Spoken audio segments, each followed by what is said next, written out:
Welcome to our YouTube channel DP Education Point. आज का जो हमारा टॉपिक है वो है ट्रायंगल। इसमें हम ट्रायंगल के कुछ बेसिक कॉन्सेप्ट, ट्रायंगल कैसे फॉर्म होता है, कब फॉर्म हो सकता है साइड्स के अकॉर्डिंग, ट्रायंगल के क्या टाइप्स होते हैं, on the basis of their sides, on the basis of their angles, और उनके पेरीमीटर कैसे हम फाइंड कर सकते हैं या उनके एरियाज, ये सारे कॉन्सेप्ट समझेंगे। आइए शुरू करते हैं। Triangle is a three sided polygon. अब यहाँ पे एक फिगर बना हुआ है, थ्री लाइन सेगमेंट से बना हुआ एक क्लोज फिगर ही होता है ट्रायंगल। अब यहाँ पे A B C is a triangle, जहाँ ए बी और सी ये तीनों ट्राइंगल के वर्टिसेस हैं और इसमें थ्री साइड्स हैं, A B, B C and A C. These are the three sides of the triangle. और थ्री इसके अंदर एंगल्स होते हैं, angle A, angle B and angle C. तो सबसे पहले हमें ये समझना है कि ट्राइंगल फॉर्म कब होगा या कब ट्राइंगल फॉर्म हो सकता है। अगर हमें ट्राइंगल की तीनों साइड्स के मेजरमेंट्स गिवन है, for example A B C, these are the measurements of the sides of the triangle, a centimetre, b centimetre, c centimetre. तो ट्रायंगल फॉर्म होने के लिए कंडीशन ये है कि ट्रायंगल की कोई सी भी दो साइड का सम, अब यहाँ पे मैंने a और b ट्रायंगल की जो दो साइड इनको लिया, अगर मैं इन दोनों को प्लस करता हूँ, सम करता हूँ इनका, तो ये हमेशा तीसरी साइड से बड़ा रहता है। Sum of any two sides of a triangle is always greater than the third side. Similarly अगर मैं यहाँ पे b को c में ऐड करूंगा तो ये किससे बड़ा रहेगा, a से, और अगर मैं c को a में ऐड करूंगा तो किससे बड़ा रहेगा, b से। इसके अलावा अब मान लीजिए सबसे पहली कंडीशन है a plus B is greater than c।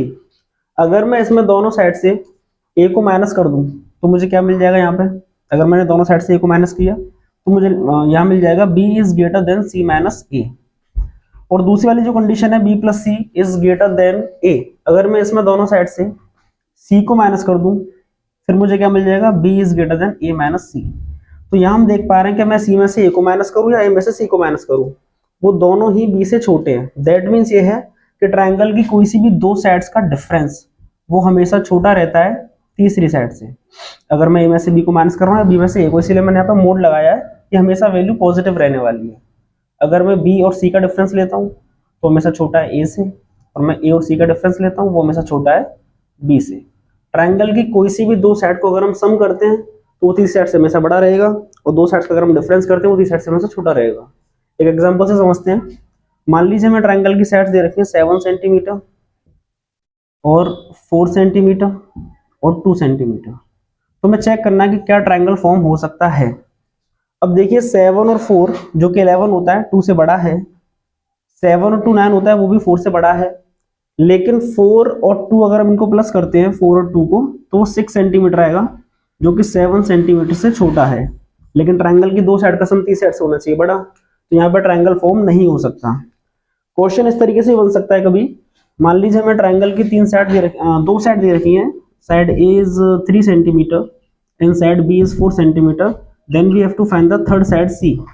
तो तीसरी साइड है वो क्या होगी, तो हम कैसे फाइंड करेंगे।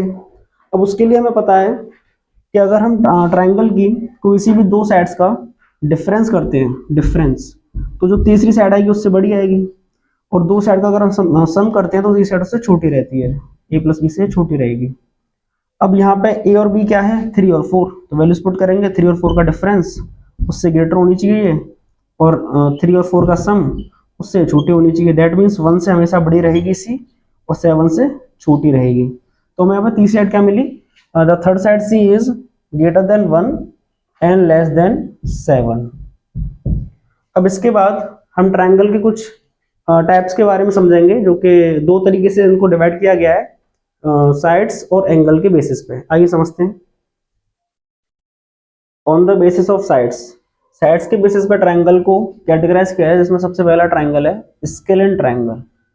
स्केलेन ट्रायंगल वो ट्रायंगल है जिसकी सभी साइड्स डिफरेंट हैं, all sides are different, all sides are different, तीनों ही साइड इसकी अलग होती हैं, उसे हम बोलते हैं स्केलेन ट्रायंगल। और हमें यह भी पता होना चाहिए जब इसकी तीनों साइड डिफरेंट होती हैं तो तीनों एंगल भी डिफरेंट होते हैं, एंगल ए, एंगल बी, एंगल सी, तीनों ही डिफरेंट होंगे। दूसरा है जिसे हम बोलेंगे आइसोस्केलिस ट्रायंगल। आइसोस्केलिस ट्रायंगल कौन सा ट्रायंगल है, जिसमें दो साइड सेम होती हैं, टू साइड्स आर सेम, और तीसरी साइड जो वो डिफरेंट होगी, टू साइड्स आर सेम। अब इसमें जब दो साइड सेम हो जाएंगी, मान लीजिए एक साइड ए है और दूसरी भी ए है और तीसरी कोई साइड बी है, तो इसके दो एंगल भी इक्वल होंगे। फॉर एग्जांपल एंगल ए कुछ और होगा और एंगल बी और एंगल सी दोनों आपस में इक्वल हैं। तो आइसोस्केलेस ट्रायंगल की दो साइड सेम होती है और उनके अपोजिट दोनों एंगल भी इक्वल होते हैं। तीसरा है जैसे हम बोल सकते हैं इक्विलेटरल ट्रायंगल। इक्विलेटरल ट्रायंगल, इसमें तो कुछ नहीं है, ऑल साइड्स आर सेम, तीनों ही साइड इसकी सेम होती है, ऑल साइड्स आर सेम, तीनों ही साइड सेम है और इसके तीनों ही angle, angle A is equals to angle B is equals to angle सी, तीनों ही एंगल भी इसके इक्वल होते हैं। तो स्केलर ट्रायंगल वो ट्रायंगल था जिसकी तीनों साइड डिफरेंट है ए बी सी और तीनों एंगल भी डिफरेंट है ए बी और सी। इसके बाद आइसोस्केलेस ट्रायंगल वो ट्रायंगल है जिसकी दो साइड सेम है, मान लीजिए ये वाली साइड और ये वाली साइड सेम है और ये तीसरी साइड भी डिफरेंट है। तो इनके जो इक्वल साइड्स है उनके अपोजिट एंगल्स भी इक्वल होंगे, इस साइड के अपोजिट ये वाला एंगल और इस साइड के अपोजिट ये वाला एंगल। और जो तीसरा हमारा ट्रायंगल इक्विलेटरल, उसकी तीनों ही साइड आपस में इक्वल होती हैं, अगर ये ए मेजरमेंट है तो ये भी ए है और ये भी ए है और इसके तीनों एंगल भी सेम होते हैं, यानी अगर ये वाला x डिग्री होगा तो ये भी x डिग्री होगा, ये भी x डिग्री होगा। इसके अलावा एक बड़ी बात यह है कि ट्रायंगल के जो तीन एंगल होते हैं ए बी सी, इन तीनों का सम होता है 180। ये एंगल सम प्रॉपर्टी है, ये होता है 180, angle a plus angle b plus angle c. अब जब हमें ये पता है कि ट्रायंगल की तीनों एंगलों का सम 180 होता है तो इक्वल ट्रायंगल के अगर तीनों एंगल इक्वल है, तो मैंने कहा एक एंगल अगर x है तो तीनों एंगल x हो जाएंगे, then 3x is equal to 180। तो यहाँ से एक x यानी 1x कितना आ गया 60। तो हम ये भी कह सकते हैं कि इक्विलेटरल ट्रायंगल का जो ईच एंगल होता है वो 60 डिग्री का होता है, each angle is of 60 degree. अब इसके बाद दूसरा जो हमने इसको डिवाइड किया है वो किया है on the basis of their angles. अब उसके लिए समझते हैं, आइए। एंगल के बेसिस पे भी ट्रायंगल के 3 टाइप्स हैं, जिसमें सबसे पहला है acute angle triangle. Acute angle triangle, acute angle triangle में क्या होता है, वो ट्रायंगल जिसके तीनों ही एंगल, फॉर एग्जांपल ये ट्रायंगल है जिसके 3 एंगल्स हैं ए बी सी, तो वो ट्रायंगल जिसके तीनों ही एंगल एक्यूट हैं, एक्यूट मतलब लेस देन 90 डिग्री। दूसरा है जिसको हम बोलेंगे राइट एंगल ट्रायंगल।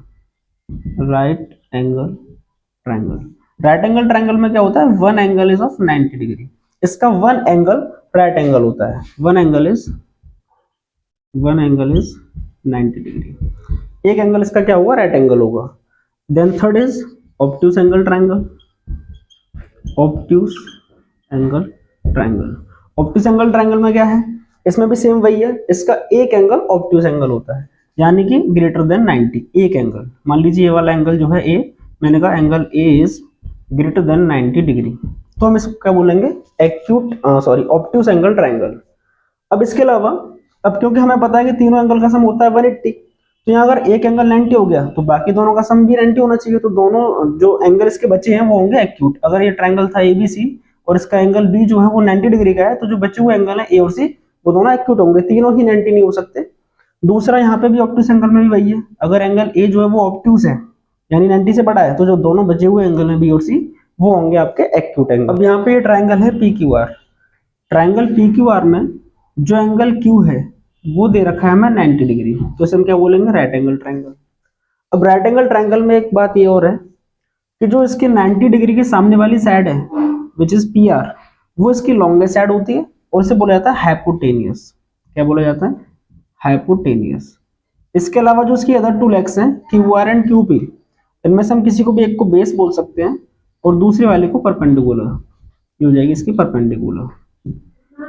अब यहाँ पे इसमें एक फॉर्मूला और है जो कि पाइथागोरस ने दिया है, पाइथागोरस थ्योरम भी बोलते हैं। हाइपोटेनस का जो स्क्वायर होता है वो हमेशा इक्वल होता है परपेंडिकुलर का स्क्वायर प्लस बेस का स्क्वायर, ठीक है।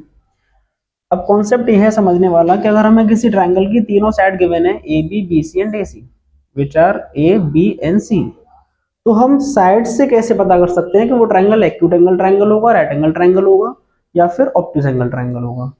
आइए देखते हैं। तो हमें ये पता है कि राइट एंगल ट्रायंगल में जो हाइपोटेनस का स्क्वायर होता है, हाइपोटेनस यानी कि लॉन्गेस्ट साइड। अब मैंने कहा मान लीजिए सी जो है यहाँ पे ये लॉन्गेस्ट साइड है ट्रायंगल की, लॉन्गेस्ट साइड है सी, तो अगर लॉन्गेस्ट साइड का स्क्वायर करने पे बाकी की दोनों बची हुई साइड्स के स्क्वायर के सम के इक्वल आता है तो वो ट्रायंगल होगा आपका राइट एंगल ट्रायंगल। कौन सा ट्रायंगल होगा, राइट एंगल ट्रायंगल।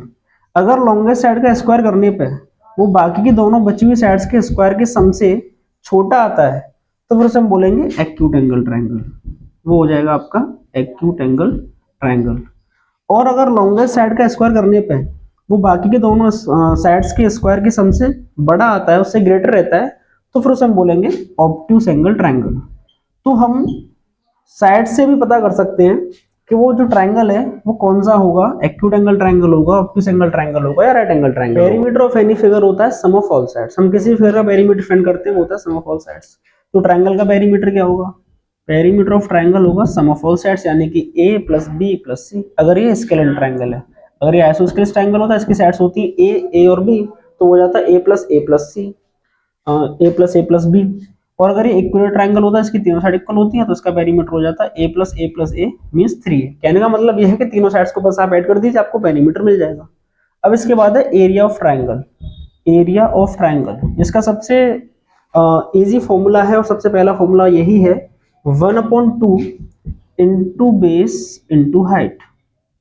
इस फॉर्मूले से हम किसी भी ट्रायंगल का एरिया फाइंड कर सकते हैं, बस हमें उसका बेस और हाइट पता होना चाहिए। जैसे ये ट्रायंगल था, अब इस ट्रायंगल का बेस अगर BC है और मुझे इसकी करस्पॉन्डिंग हाइट मिल जाए, जो कि कुछ भी हो सकती है, अगर मुझे इसकी करस्पॉन्डिंग हाइट ये और बेस B अगर ये पता होंगे, तो मैं इस फॉर्मूले से इसका एरिया फाइंड कर लूंगा, 1/2 इंटू बेस इंटू हाइट। कई बार हमें हाइट गिवन नहीं होती है, लेकिन किसी ट्रायंगल की तीनों साइड गिवन होती है। मान लीजिए स्केलेन ट्रायंगल या वो कोई सा भी ट्रायंगल हो सकता है, अगर हम उसकी तीनों साइड गिवन है ABC, तो उसके लिए भी एक फॉर्मूला है एरिया ऑफ ट्रायंगल अगर साइड्स गिवन है, जो कि हेरोन ने दिया था, इसको हम हेरोन्स फॉर्मूला ही बोलते हैं। आइए देखते हैं, in under root s minus a, s minus b and s minus c। अब यहाँ ABC तो ट्रायंगल की साइड्स है, ABC are the sides of the triangle. s क्या है, s is the semi perimeter. s जो है वो सेमी पेरीमीटर है, यानी कि हाफ पेरीमीटर, पेरीमीटर का हाफ। अब पेरीमीटर क्या था ट्रायंगल का, पेरीमीटर था a प्लस बी प्लस सी।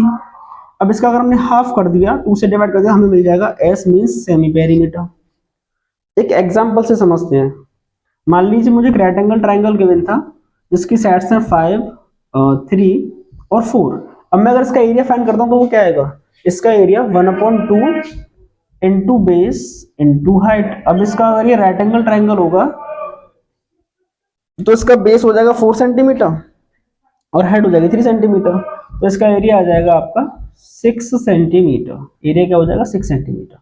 अगर ये राइट एंगल ट्रायंगल नहीं होता और मुझे इसकी साइड्स गिवन होती 5, 3, 4 और मुझे इसका एरिया फाइंड करना होता साइड्स के बेसिस पे, तो फिर कैसे करते हैं, फिर हम इसमें हेरोन्स फॉर्मूला लगाते हैं। उससे कैसे सॉल्व करते हैं, सबसे पहले हमें चाहिएगा s, जो कि होगा a plus b plus c means 5 plus 3 plus 4/2, then s is equals to 12/2 means s आ जाएगा आपका 6 सेंटीमीटर। ये क्या आ गया, ये इसका सेमी पेरीमीटर। अब हमें क्या चाहिए, in under root s into S minus ए, यानी 6 माइनस 5 1 आ गया, s माइनस बी यानी दूसरी साइड का डिफरेंस सेमी पेरीमीटर का, वो 3 आ गया, इंटू s माइनस सी वो 2 आ गया। 6 इंटू 1 6, 3 जा 18, 2 जा 36, अंडर रूट 36 यानी 6 का स्क्वायर है, तो इसका एरिया आ गया 6 सेंटीमीटर स्क्वायर। आइए अब इक्विलेटरल ट्रायंगल का एरिया समझ लेते हैं। इक्विलेटरल ट्रायंगल की तीनों ही साइड इक्वल होती हैं, ए बी बी सी ए सी, तीनों ही साइड का हमें मान लीजिए मेजरमेंट कुछ दे रखा है, वो सेम ही होगा। अब एरिया का फॉर्मूला है under root S minus A, S minus B, S minus C, यानी तीनों साइड्स को हमें एस में से सेमी पेरीमीटर में से माइनस करके इस फॉर्मूला पुट करना होता है। तो इसका एस सेमी पेरीमीटर क्या होगा, A plus A upon 2 means S is equal हो जाएगा 3a अपॉन 2। आइए फॉर्मूला वैल्यू पुट करते हैं। तो यहाँ s यानी कि 3a upon 2 in bracket s minus A. अब यहाँ पे इक्वल ट्रायंगल है, तीनों साइड इक्वल है, तो यहाँ पे भी s minus a, s minus a, s minus ए, यानी कि 3a अपॉन 2 माइनस a, कितने times, 3 times in under root square root equal 3a upon 2। इसको सॉल्व करता हूँ तो क्या आएगा, यहाँ पे a अपॉन 2 बचेगा, कितने टाइम्स, पावर 3 है तो 3 times a upon 2 into a upon 2 in under root. अब यहाँ a आ रहा है 4 टाइम्स, तो बाहर आ गया a स्क्वायर, और ये आ रहा है 2 2 जा 4, 2 जा 8, 2 जा 16, तो बाहर आ गया 4, और स्क्वायर रूट में रह गया आपका 3, स्क्वायर रूट में क्या रह गया 3। तो एरिया ऑफ इक्विलेटरल ट्रायंगल उसको हम ऐसे भी याद कर सकते हैं easily, under root 3 upon 4 into A square. अगर हमें इक्विलेटरल ट्रायंगल की कोई भी साइड गिवन हो, फॉर एग्जांपल साइड गिवन है मान लीजिए 6 सेंटीमीटर, तो हमें अगर हाइट पता नहीं है तो फिर हमें इतना कैलकुलेशन करने की या इस फॉर्मूले पुट करने की जरूरत नहीं है, हम सीधे सॉल्व करेंगे। √3/4 into A square, A square का मतलब है 6 इंटू 6, थोड़ा सॉल्व कर लेते हैं। 2 से 2 टाइम्स, 3 टाइम्स, अगेन 2 से 3 टाइम्स, 3 3 9√3, ये हो गया इसका आंसर। अब हम इसकी हाइट और समझ लेते हैं। हाइट को कई बार क्वेश्चन में पूछ लेता है what is the height of the equilateral triangle. अभी देखिए हमें ट्रायंगल का एरिया पता है 1/2 इंटू बेस इंटू हाइट होता है। यहाँ पे बेस क्या है, ए, हाइट हम इसकी फाइंड कर रहे हैं, और एरिया हमने अभी फाइंड किया था, क्या आया है, ए square √3/4 into A square. Solve करेंगे, 2 से 2 टाइम कैंसिल आउट, ए से ए कैंसिल आउट, तो हम इसकी हाइट भी याद रख सकते हैं, height of the equilateral triangle, जो कि हो जाएगी आपकी √3/2 इंटू ए मीन्स इंटू साइड। तो ये और आपको याद रखना होगा।